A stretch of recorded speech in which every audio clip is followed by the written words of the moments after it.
Hi everyone, good morning, good afternoon, good evening, wherever you are. I'm your host, Dr. Haider Shah. On behalf of Kalwas, I would like to welcome all of you to this webinar. Thank you very much for joining us. So today we have another very interesting topic, and I'm really honored to welcome and introduce our distinguished guest speaker who is going to talk about how children's upbringing matters and their psychological development. In the fascinating journey of human growth and development, the role of early childhood experiences and upbringing cannot be overstated. From the very first moment of life, children are profoundly influenced by the environment in which they are raised and the relationship they form with their surroundings. The impact of these formative years on their psychological development is immense, shaping not only their emotional well-being but also their cognitive abilities, social skills, and overall resilience. So really very interesting topic, and I'm sure in this session you are going to learn new amazing things because we have an expert with us in today's this session. So stay tuned because in amazing stuff are coming ahead in this session. So before we start, I would like to thank Kalwas for arranging such enlightenment sessions, for their support and providing us such a wonderful platform. The aim of Kalwas is to give you the opportunity to connect and interact with world renowned speakers, academic leaders, teachers, authors, researchers, experts, professionals, and businessmen to learn from their experiences, recommendation, and suggestion, which will create an impact and will enable you to learn and develop yourself in order to grow and transform individually as well as to contribute to the world in a positive way. As our slogan is come, learn, and share knowledge. So today we have an amazing person as guest, a person who has a wonderful experience, internationally known and recognized personality. She is a great human being. We always see her while contributing to the field and world in different ways. So let me introduce her formally. She is the CEO and founder of the Patel's Organic Care, writer, entrepreneur, vice president, and Chilparco International Women's Council, UK, India. In addition to that, she is the author, a wellness thinker, researcher, and motivational speaker. Along with that, a columnist, Daily Observer of English newspaper. Moreover, she has been appreciated by World Book of Records of London, international award winners for youth leadership, wellness speaker, and thinker. She is also the global peace ambassador, ambassador of the Breathing for Change, ambassador for Be Fantastic Kindness, and she belongs to the Bangladesh as well. So, last but not the least, she is a wonderful speaker, author, teacher, professional, and above everything, a great human being. So, please help me in welcoming our guest, Miss Mehjabin Prodhan Faiza. Welcome to the Kalwas platform, and thank you very much for joining us. Thank you very much. Thank you very much, Dr. Haider Shah, for bringing me here, inviting me here. This is amazing and wonderful topic that you pick and invite me to reflect on. So I'm feeling really excited and happy to be here, and want to wish all the amazing people who is going to see this show. So greetings from Bangladesh.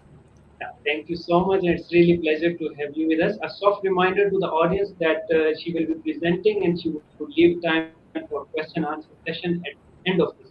If you have any question, you can write in comment section or you can email us at info@carvas.com. So over to you, Prof. Thank you. Okay. As our today's topic is how children's upbringing matters and their psychological development. So, on that note, let me walk you all. Building on a well established knowledge base more than half a century in the making, recent advances in the science of early childhood development and its underlying biology provide a deeper understanding that can inform and improve existing policy and practice, as well as help generate new ways of thinking about solutions. In this important topic, study shows in the center of the developing child sets that record straight about some aspects of early childhood development.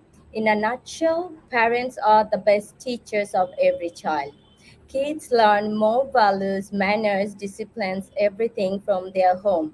It's building positive relationships with adults early on in life enhances a child's senses of well-being and social skills. A child will thrive in close, dependable when children are growing up.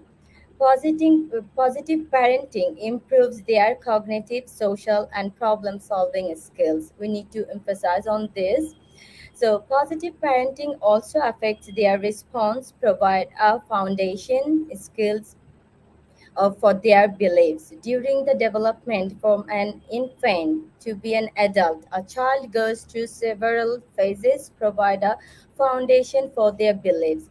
During the development from, I'm sorry, I already speak about this. Okay, from birth, children rely on our parents to provide them with the care they need to be happy and healthy and to grow and develop well. But parents sometimes lack here. The gap is here.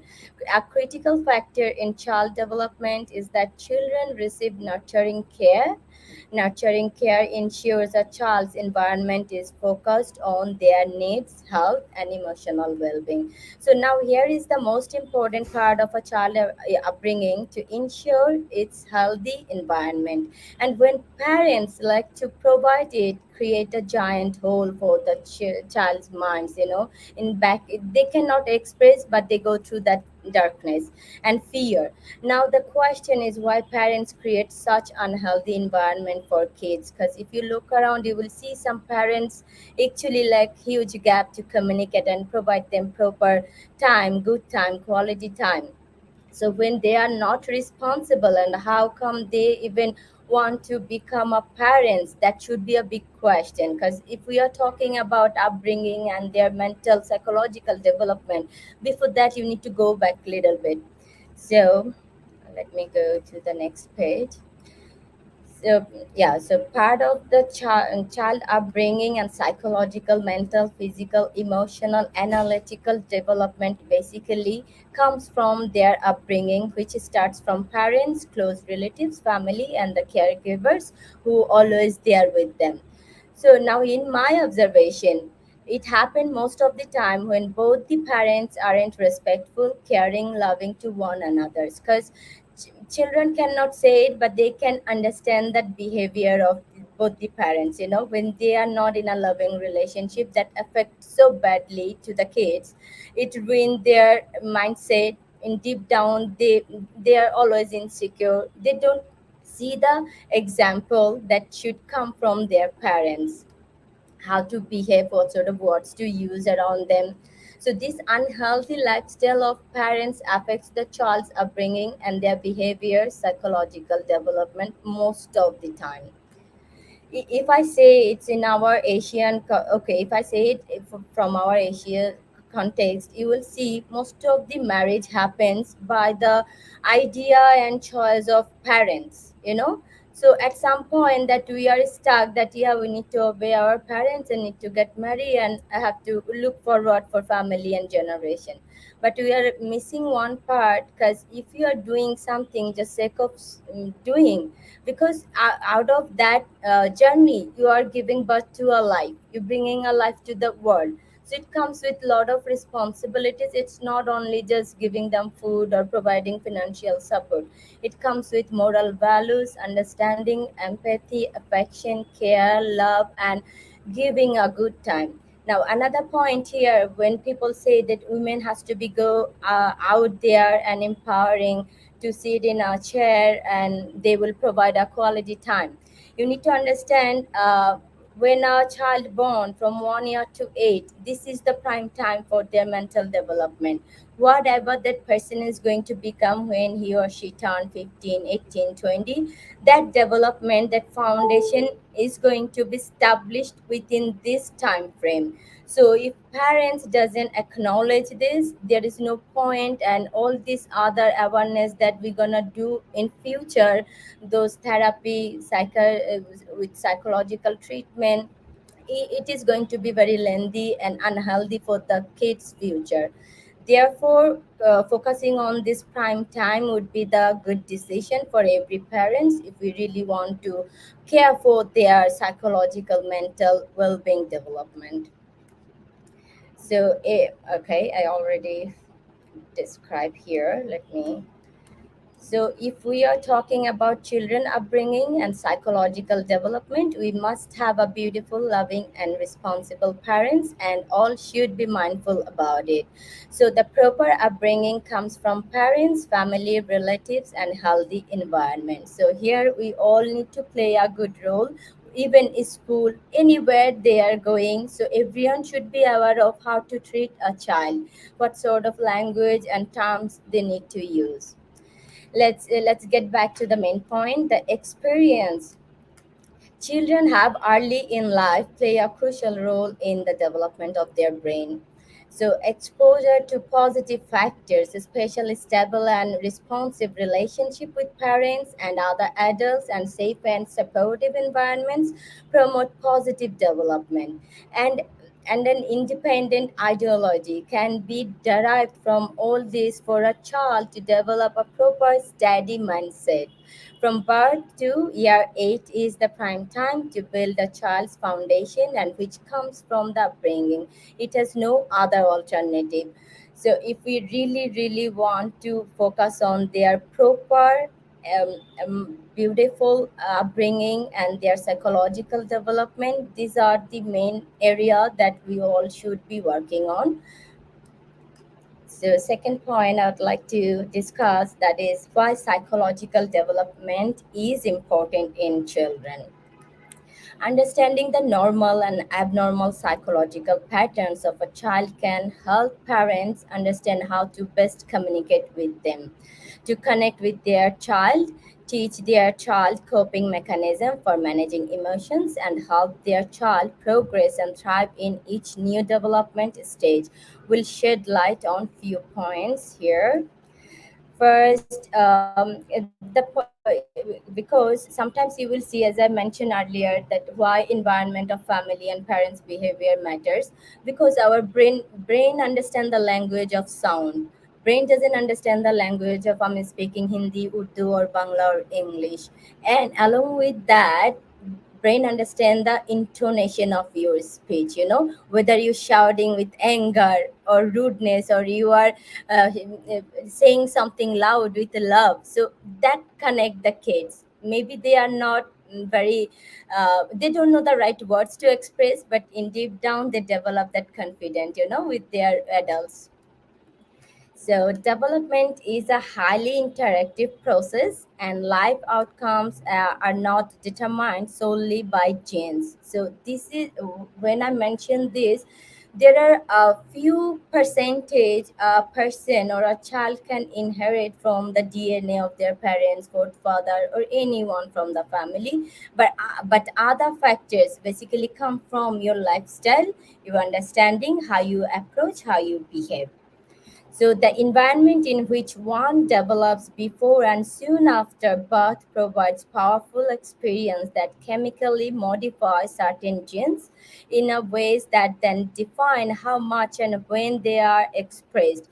Thus, while genetic factors exert potent influences on human development, environmental factors have the ability to alter family inheritance. For example, children are born with the capacity to learn to control impulses, focus attention, and retain information in memory, but their experiences as early as the first year of life lay a foundation for how well this and other executive functions skills are going to develop. So you see, if you inherit all these qualities and expertise from the gene even, but that foundation practically that you are providing, it's interconnected, so it can alter the ultimate result in a good way or in a bad way. So my second point here would be, well, attachments to their parents are primary. Young children can also benefit significantly from relationship with other responsive caregivers, both within and outside the family. Close relationships with other nurturing and reliable available adults do not interfere with, oops, where is um, what Okay, let me just okay. Close relationship with other nurturing and reliable available adults do not interfere with the strength of a young child's primary relationship with his or her parents. In fact, multiple caregivers can promote young children's social and emotional development. That said, frequent disruption in care and high staff turnover and poor quality interaction in early childhood program settings can undermine children's ability to establish secure expectations about whether and how their needs will be met. So, when we provide certain fluctuation in their regular routine, it's actually kind of create a gap. It's like a jerk, so they find it difficult to cope up with that. So whenever we want to change or inject something new, if we find a way to smooth it up little bit and let the kids to be known to the new person while having that old caregivers or old people, I think it kind of balance, so it doesn't create any kind of gap in their mind, that new person, because it is always a fear even for us, right? Suddenly you're going to be somewhere where you know nobody. And the third point here I would like to address, a great deal of a brain architecture is shaped during the first 3 years after birth. This is very important, but the window of opportunity for its development does not close on a child's third birthday. Far from it, basic aspects of brain function, such as the ability to see and hear effectively, do depend critically on a very early experience, as do some aspects of emotional development. And while the regions of the brain dedicated to higher order functions, which involve more social, emotional, and cognitive capacities, including multiple aspects of executive functioning, are also affected powerfully by early influences. They continue they continue to develop well into adolescence and early adulthood.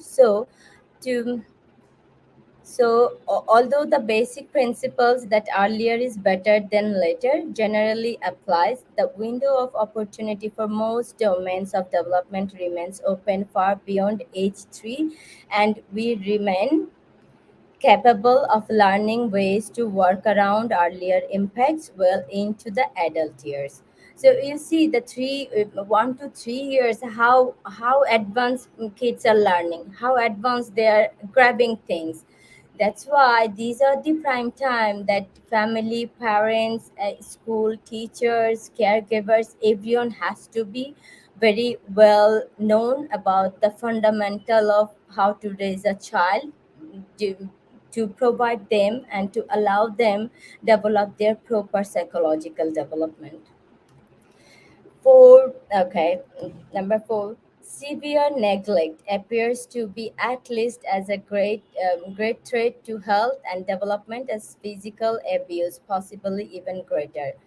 I don't know how much you are aware of it. If you go to the newspaper, even around the world, it's not only in Bangladesh, Pakistan, or India, even in first world country, you'll see there is a child abuse. And if I recall, 3 or 4 months back, I was going through a documentary on news where I found in USA, 3 4 family they used to abuse these kids. So finally the neighbors informed the child section and the legal department, so they rescue the kids. So that's why, earlier when I mentioned that why parents has to be loving and caring, because once you are not good and respectful with your partner, you are actually releasing those anger, those anxiety on your child without being aware of it. So, when compared with children who have been victimized by overt physical, young children who experience prolonged periods of neglect exhibit more serious cognitive impairments, attention problems, language defects or deficiency, academic difficulties, withdrawn behavior, and problems with peer interactions as they get older. This suggests that sustained disruption of severe and return. Interactions in early relationship may be more damaging to the developing architecture of the brain than physical trauma, yet it often receives less attention. So these are the things that we always ignore, that you will see somewhere near, even maybe your friend's family, maybe someone's known that around your environment. So if how we can go and reach you, because directly you just cannot walk to someone's home and tell them not to behave like that unless those people are aware of it. So that's why I always emphasize, along with all this topic, to educate people's mind. It's very important that you go out there and develop yourself. There are a lot of things that we need to know and learn. Every day is a learning process, because at the world we are living, in one way we are progressing way too much. On the other side, we are lowering our inner faculty, our morals, our life ego sensitivity. So therefore, the whole purpose of doing all this is to bring that awareness. Once you are aware of yourself, you will be aware of everything. You will know how to treat everyone with love and respect. So here, I'll pick another point. In the United States, the total maltreatment is costly. In the United States, lifetime economic burden associated with child abuse and neglect was about USD 592 billion in 2018. That's the research shows. So it's a high, I mean, big number. It's alarming number. Violence against children takes many forms, including physical, sexual, emotional, and may involve neglect or deprivation. So, national statistics on child abuse, more than 600,000 children are abused in the US each year. An estimated number 618,000 children unique incidents were victims of abuse and neglect in 2020. So present statistics and data on the children types of abuse and neglect, as well as the abuse and neglect of children, disabilities, abuse and neglect, and the child that maltreatment and neglect statistic. National child is 45.6% of children who die from child abuse are under 1 year. You understand the risk. Boys had a higher child fatality rate than girls. National data shows decline in child abuse and neglect. So, if you see the number and the study of this case, even a country like USA, and now you imagine the other country, other places who are not so upgraded, who doesn't have all the access of facilities or education, how those children are growing up. So here I would like to inject one more point. From the surface, any field, for example SDG, that we are making this movement, climate actions, quality education, every sector you talk, it is basically for the future, for our next generation, right? So if we failed now for their upbringing, for their proper psychological development, once they are already adult, it is going to be difficult to change that thought process, to change that mindset, because they already going through too much of issues and problems. They deal it within themselves, because there is no one to help them and guide them. So you understand what sort of mindset they are going to develop, and how, what sort of things you can hope from them to contribute to their life and to the society and to the system. I think here I would like to invite and encourage all the institute, private and government sector to focus on a child's upbringing and their well-being. It's mandatory. And the other point, if I say, it's like 84.5% neglect, and 74 point, I mean the number is so high, and sexual abuse is like 9.3%. And it is alarming for the world, not only for me, not only for you, for the world. If we really want to develop a better nation, we need to raise our kids, youth, with all these facilities and warm, affectionate care. The Okay, so number five, I'll move to that. Young children who have been exposed to adversity or violence do not invariably develop stress-related disorders or grow up to be violent adults. So, all the children who have these experiences clearly are at greater risk for adverse impacts on brain development and later problems with aggression. They are not doomed to poor outcomes, indeed, they can be helped sustainably. It reliable and nurturing relationships with supportive caregivers are established as soon as possible, and appropriate treatments are provided as needed. So you see, earlier as I mentioned, once they go through this kind of trauma, it is difficult for them to unleash their proper mental and psychological development. So how we can overcome these issues? Only you and me or the school teachers alone is not possible. So it's mean if we have to raise a proper environment for child's upbringing, everyone has to take responsibility, not only parents. The entire environment has to take responsibility. Okay, number six. Simply removing a child from a dangerous environment will not automatically reverse the negative impact of that experience.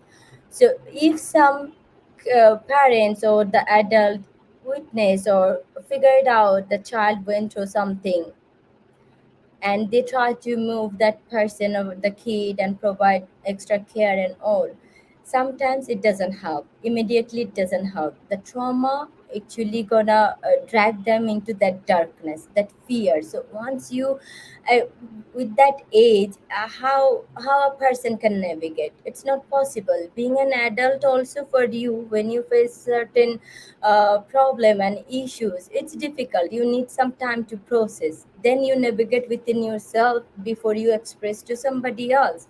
So it's a long process because they did not even develop their psychological and mental development, whether to understand it or how to receive it, how to take it, and how to inject their alternative approach with that guts without being afraid of it. So here adults has to play the key role. Number seven, okay, resilience requires relationship, not rugged individualism. So the capacity to adapt and thrive despite adversity develops through the interactions of supportive relationships, biological system, and gene expression. So despite the widespread yet enormous belief that people need only draw upon some heroic strength of character. Science now tells us that it is the reliable presence of at least one supportive relationship and multiple opportunities for developing effective coping skills that are the essential building blocks for strengthening the capacity to do well in the face of significant adversity. So, whatever happened, or anything could happen, no one can guarantee that, but the child has to have someone whom he or she can count on, no matter what. So that friendliness, that openness with your parents or whoever is that person taking care of the child, the child has to feel so comfortable so that he or she can share anything. Anything means anything, even if they are doing something wrong with someone at their school, or someone trying to put down someone or stealing something. That kind of comfortable person should be there. At least one person should be there so that they can open up their things, and adult can take initiative approach towards that to guide them. Number eight, the psychological development, the development of human beings' cognitive, emotional, intellectual, and social capabilities and functioning over the course of a normal lifespan from infancy to old age. It is the subject matter of the discipline known as developmental psychology. Child psychology was the traditional focus or research, but since the mid 20th century, much has been learned about infancy and adulthood as well. A brief treatment of psychological development allows for fuller treatment. See human behavior. Infancy is the period between birth and the acquisition of language 1 to 2 years later. Besides a set of inherited reflexes that help them obtain nourishment and react to danger, newborn equipped with a predilection for certain visual patterns, including that of the human face, and for certain sounds, including that of the human voice. Within a few months, they are able to identify their mother's by side, and they show a striking sensitivity to the tones, rhythmic flow, and individual sounds that make up human speech. So see, the kid doesn't know even how to talk, but how gradually they develop that communication connection with the voice tone of their mother. So sense is there. So if we actually acknowledge those small things, I think it's not going to be so difficult to understand. Even young infants are capable of complex perceptual judgment involving distance, shape, direction, and depth, and they are soon able to organize their experiences by creating categories for objects and events.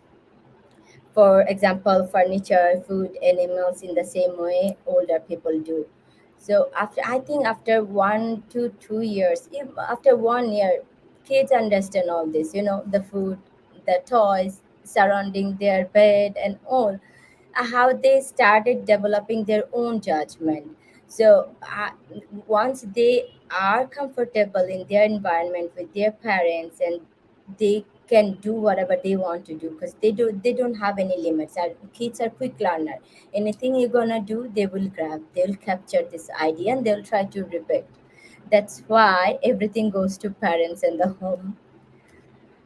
So I think here we all understand the infant also started connecting with the parents, and they develop that confidence and faith to that affection, to that touch and care of their parents. And that emphasize, that encourage them in deep down to open their mind. That psychological development already started seeding it to sprout, gradually. With that time, they flourish at the age of 8, from 1 to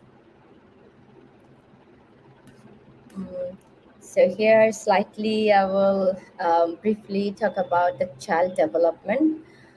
The growth of perceptual, emotional, intellectual, and behavioral capabilities and functioning during childhood. The term childhood denotes that period in the human lifespan from the acquisition of language at 1 or 2 years to the onset of adolescence at 12 or 13 years. You see how when the kid is 1 to 2 years, they already imprint all these thoughts and all these things expressed by the age of 12 or 13. So we don't have much time, because once the kid reached to 10 to 12, now it's more advanced because generation has been upgraded, like Gen Z. Now the generation is coming alpha. We cannot cope up. There will be so many things that everyone need to adapt, because 10, 20 years back, the kind of structure we had, the way we brought up, it was different. Now everything is on artificial intelligence, IT. So the structure has been already changed. So they are actually bonding on computer. All these smart things. How our parents has to cope up with them. So they also need to learn, with them to cope up with these kids. So, theories of development, the physical growth of children is treated in human development. The end of infancy and the onset of childhood are marked by the emergence of speech at 1 to 2 years of age. Children make enormous progress in language, 100 to 433 words. Now, you understand, 1 to 2 years, a child started creating their own words. and see the number 100 to 433 words. It's huge. So how their mind is working, it's started evolving. So it's like a god gifted magic. All we need to nurture and nourish it. The second major phase is human. Do I have time? Am I taking too long? No, it's fine completely. You take your time. I'm enjoying the way you are explaining every concept and everything. Thank you very much. Please go ahead. Okay, so the second major phase in human development, childhood, extend from 1 or 2 years of age until onset of adolescence at the age of 12 to 13. The early years of childhood are marked by enormous strides in the understanding and use of language. Children begin to comprehend words some months before they themselves. Actually, they started speaking and they started processing their to express their emotions, with their parents or the people around them. So by first words by 12 to 14 months, and by the 18 month they have a speaking vocabulary about 50 words. Children begin to use two and then three word combination and progress from simple noun verb combinations to more grammatically complex sequences, using conjunctions, preposition, articles, and tense with growing fluency and accuracy. By their 40 year, most children can speak in adult-like sentence and have begun to master the more complex rules of grammar and meaning. So yeah, you will see in this generation also. If you sit with a 12 to 13-year-old kid, trust me, I find it difficult even to cope up with them. They are so fast, they're so smart. They think even faster than we could. So, in their cognitive abilities, children make a transition from relying solely on concrete, tangible reality to performing logical operations on abstract and symbolic material.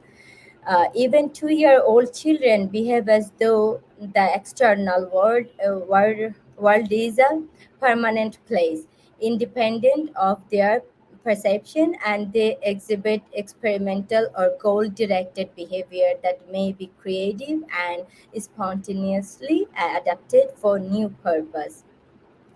During the period for 2 to 7 years, children begin to manipulate the environment by means of symbolic thought and language. They became capable of solving new type of logical problems and begin to use mental operation that are flexible and fully reversible in thought. So between the age 7 and 12, the beginning of logic appear in the form of classification, where they can identify all these ideas that they were learning and seeing and could feel. So they organize in their mind. They develop their own logic. They basically started working on self-direction. You will see some kid will put their mind. No, this one, that one. If you give them, they have their own mind. So that's the sign. You will see the brain is so opened. They started developing their own mind, so they will be very analytical in their life. So it is not going to be very difficult for teacher and parents to guide them for something new. Even they will adapt. So of ideas and understanding of time and number, and a greater appreciation of seriation and other hierarchical relationships. So, emotionally, children develop in the direction of greater self awareness. So, now come to this point. This is a very important part for a child. When a child develop emotional feelings like anger, fear, happiness, empathy, these things basically help them to understand and feel better. And without those feelings, um, they will lose their inner self. The upbringing will not be like a normal or the way a child should develop their psychological development. But at the same time, you will see some parents don't guide the kid some are like very arrogant, and they allow. If they're asking, they kept on giving them just to keep them calm down, so that they doesn't need to get into that and work on it. You understand my point? So in that way, actually, we are ruining their development. So parents and adults has to find a common ground and a balance. You do that, you give things to them, but give them a task where they need to earn.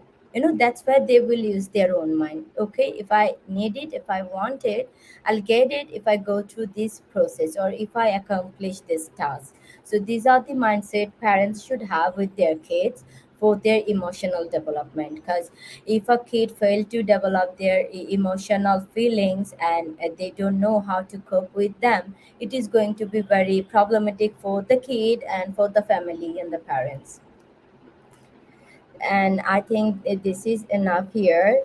So here on that note, I think we all get to that point why that upbringing matters first of all, and that psychological development.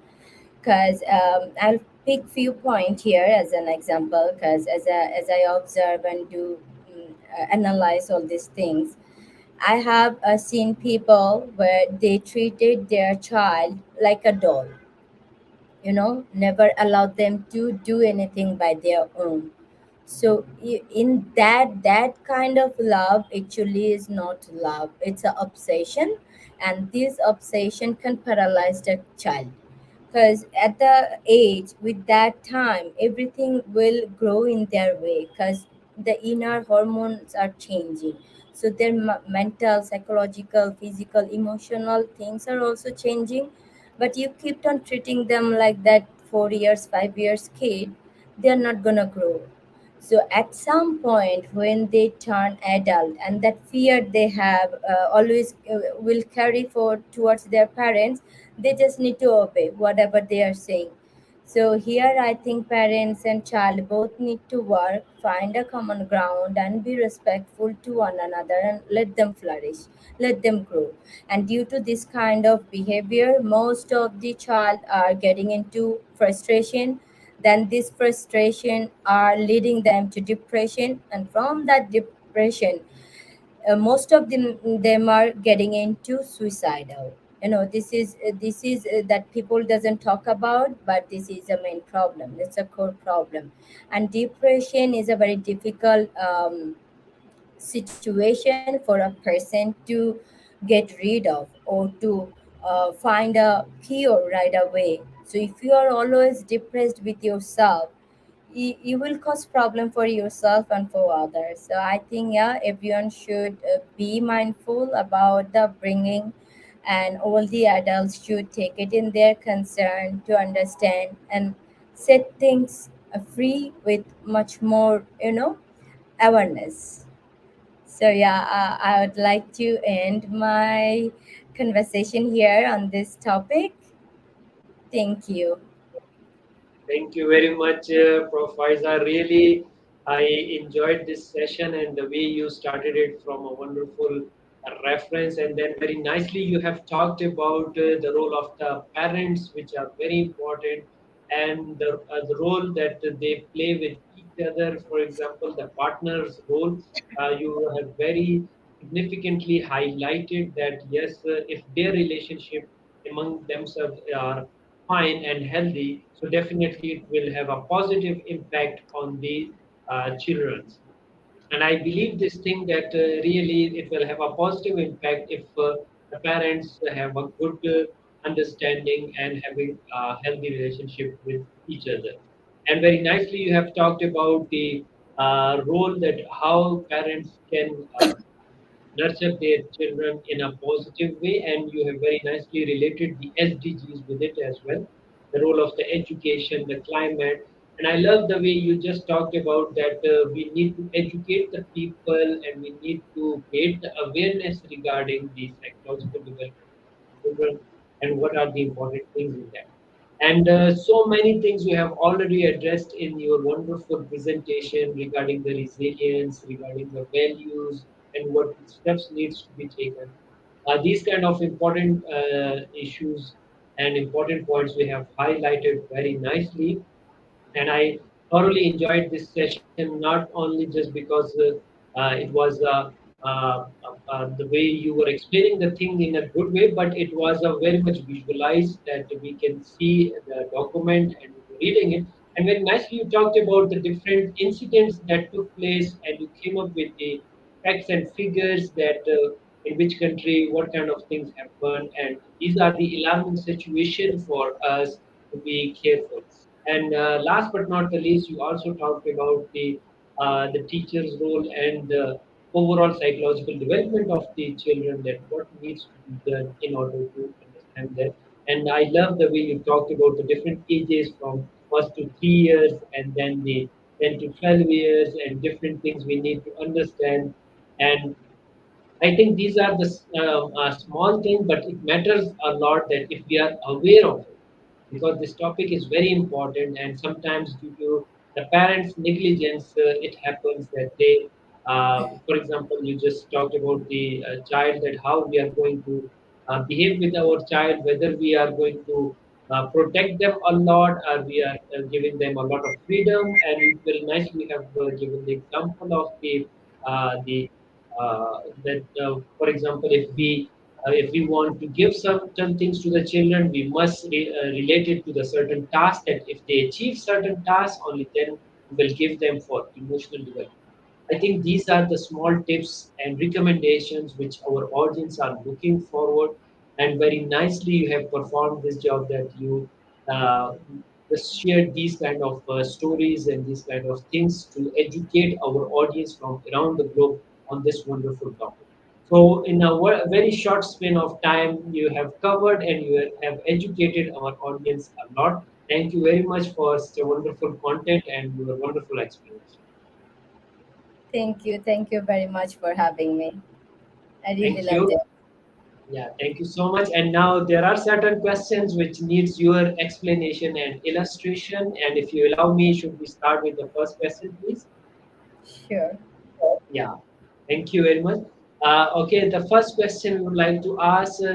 First, they want to congratulate you. Thank you, madam, for your wonderful presentation. I have a very small question regarding the technological development. You also talked about the technology and things in your presentation, but would you like to discuss the impact of technology and digital media on children's psychological development, considering both the positive and negative aspect of it? Yes, please. Yeah. Thank you. Thank you very much for asking this question. You have asked a very great question. First of all, thanks once again. Okay, I will say it from my perspective. The question you have asked for technological output and how it's gonna help the child's psychological development. Well, the kind of world we are living, because half of the world is in virtual world, right? We are doing, suppose this conversation and program we are doing in the virtual field, and there are a lot of other things which is going to be much more upgraded in next coming 5 to 10 years. So it is going to be difficult for a child's psychological development as a human being, because it is my analysis. I'm still working on it for my next research paper, but I would like to share it here. You see, a child develop those emotions and empathy, that care and respect for one another, because they are around those people, parents, uncle, aunts, grandfather, grandmom, and other people, school teachers. So you get to interact directly, right? That's a very different feeling when you are next to each other. You psychologically, mentally could connect and reach one another even for better, and you develop that sensitivity. But if I talk about the prediction of mine on alpha generation that is coming, they will be taught everything on technical field, right? Even their studies and the subject will also change day and night. I personally think we should keep a balance of real world as a human being, earthy life, give them the sense of flower, garden, playground. It's fundamental. And if we skip that, if we start doing providing the technical term and to upgrade in a IT section or artificial intelligence field, trust me, deep down, no matter which field you are working, there are half of your life is related to the soil, related to the water. Anything you do, you need all of this to survive, to flourish as a human being, first within your body and mind and soul. So I personally wouldn't support that idea to drag our next generation into a very critical, complicated artificial intelligent life only. I would rather suggest to keep a fundamental subject for them to develop academically, so that if they like it, they can pursue further.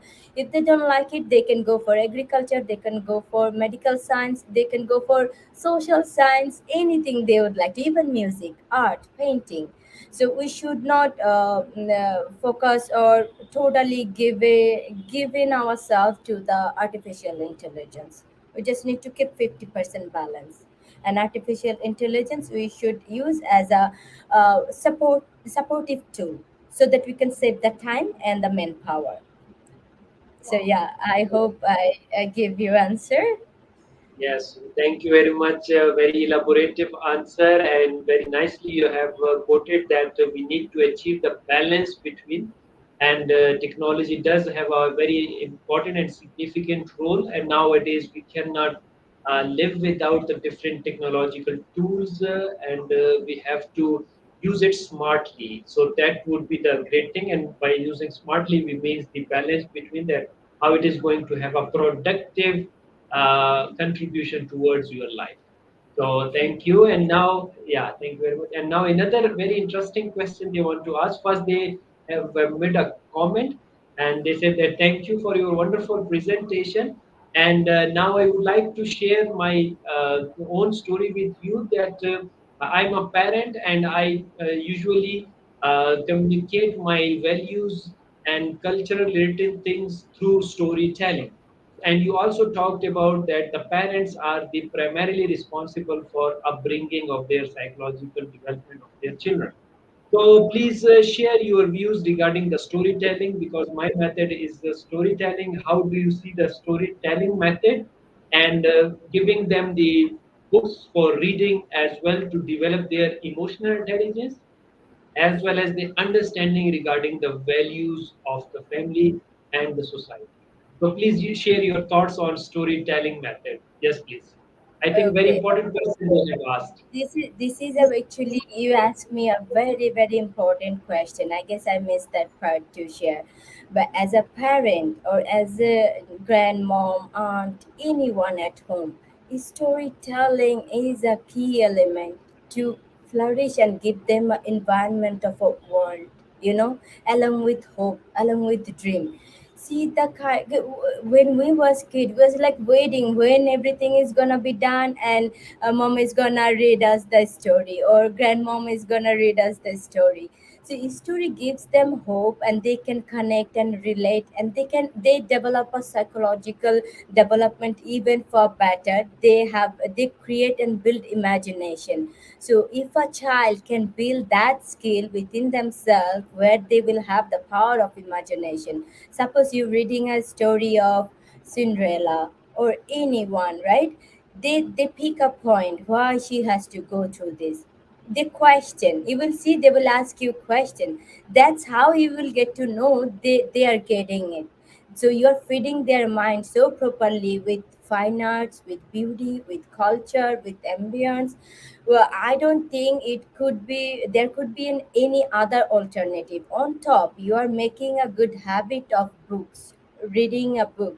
So they are very known to book. When they will grow like 6, 8, 9, 10 years, I would suggest every parent to always buy and get them a nice book, time to time, according to their age. Book is the only best friend a child can have.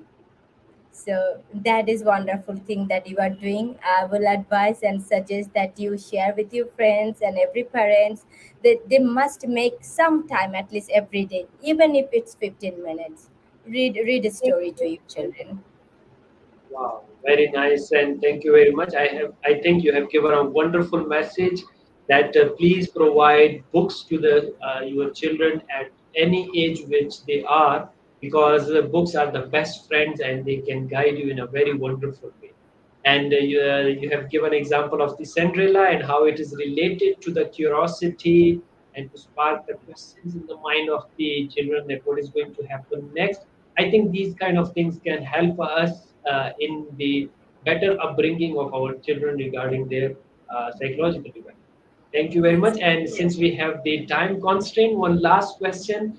And they have asked another very interesting question related to the playtime. They want to ask that, Professor, please, would you like to share with us in the age and the era of the technology, our children find very little time to play physically. So, what is your opinion regarding the playtime and the creative expression that comes from the playground where they physically play different games? So, how do you see to achieve the balance between the two, the physical world and the virtual world? Because nowadays children are more attracted towards the different apps, video games, etc. So, your insights regarding this? Yes, please. This is also another great question, and it's fundamentally involved with the upbringing and psychological development of a child. Because if I tell you from the spiritual aspects or the scientific aspects or the biology, particularly, a child cannot develop their whole body, mind, and spiritual development without a physical development, physical movement, like any sort of activities. It could be sports, running, any kind of game they love to, where they're involved with their physical movement. Because if a kid is only addicted or attached to video games, as we all know, they are drawn to that. Okay, so you have to take the responsibility. You have to curve it, somehow twist it, excite them, inspire them to go out. I mean, make this habit everyday routine. Physical movement will help to develop their inner mind, and that our brain is actually expandable, which mostly people doesn't know. And that expansion of our brain comes from physical movement. If your physical movement is poor, it cannot function. Stays stuck. It doesn't have that movement. It cannot source ideas and thoughts. For example, it will be little bit mature for the parents to understand, so that they can guide them. So our thoughts, if you think and question yourself, where from our thoughts emerges in our mind, right? uh, we don't know. There is no specific rules or trails or a path for thoughts to come. Suppose I'm talking to you now and answering your question. Back in my mind there are thousand thoughts, emerging by seeing you, and out of that question, yeah, even you also thinking something back in your mind. So understand your three state of mind: your subconscious, your conscious, this is my conscious state, and that unconscious. So when you decide and you understand something consciously, it might be difficult to perform right away, but you are conscious. It's mean you are aware of that idea. It's needed, it's important. So once you fit that idea and you practice, without practice you cannot develop it for your subconscious to store it for yourself. That's why physical movement activities is mandatory, even for adult. Even for adult, that gives you a positive vibration, positive energy. You get rid of toxic that we intake from our everyday lifestyle, and the life we are living, it's actually hectic. Honestly, you start your life for work, you are stuck 2 hours in the traffic. This is hectic. So what you can do, you can alternate with something, maybe by reading, maybe by doing some kind of your favorite things. That's how you can get rid of negative thoughts and you can utilize the time. So guide your children, advise them, make a good time to go out and play at least half an hour, 40 minutes. It's important for their physical and mental development.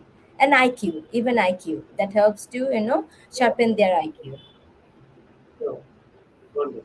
Thank you very much. And once again, you have given a wonderful message that it's not only about the children, it's also for the recommended for the adult as well, that exercise and going out is not only important for the physical health, but it is also important for our mental health because we get rid of the toxic thoughts and we get the positive energy and we think certain better. Really wonderful answers to the each question. I really enjoyed this wonderful session with you.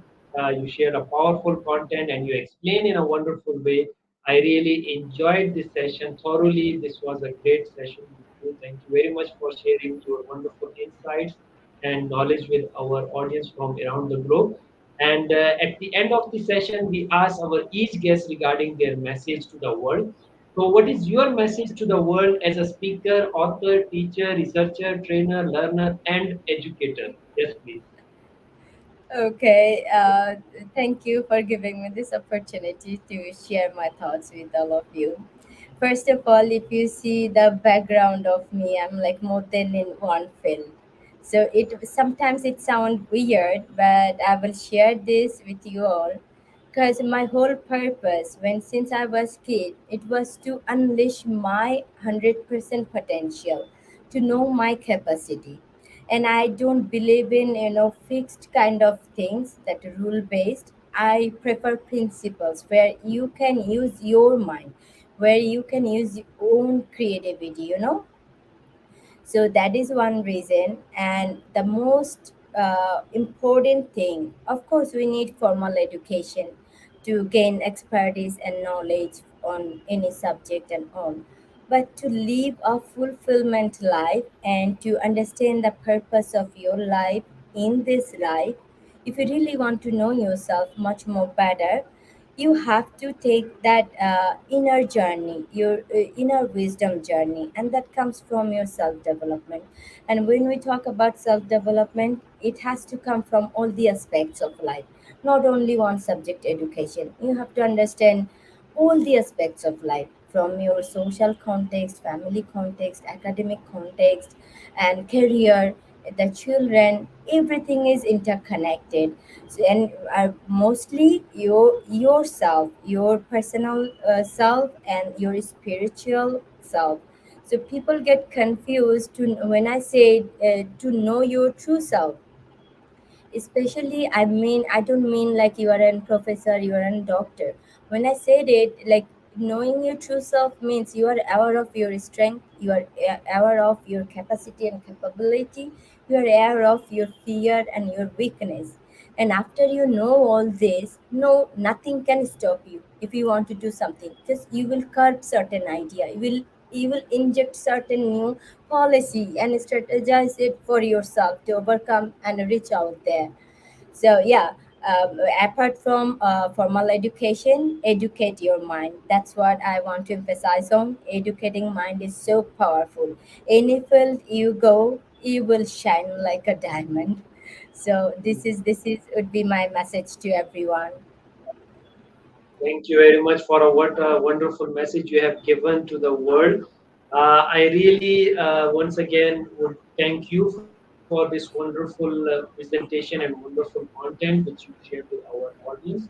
And to the audience, that please do follow our distinguished guest speaker through her research work, and you can email her for future learning and guidance. She is very generous and always ready to help the people.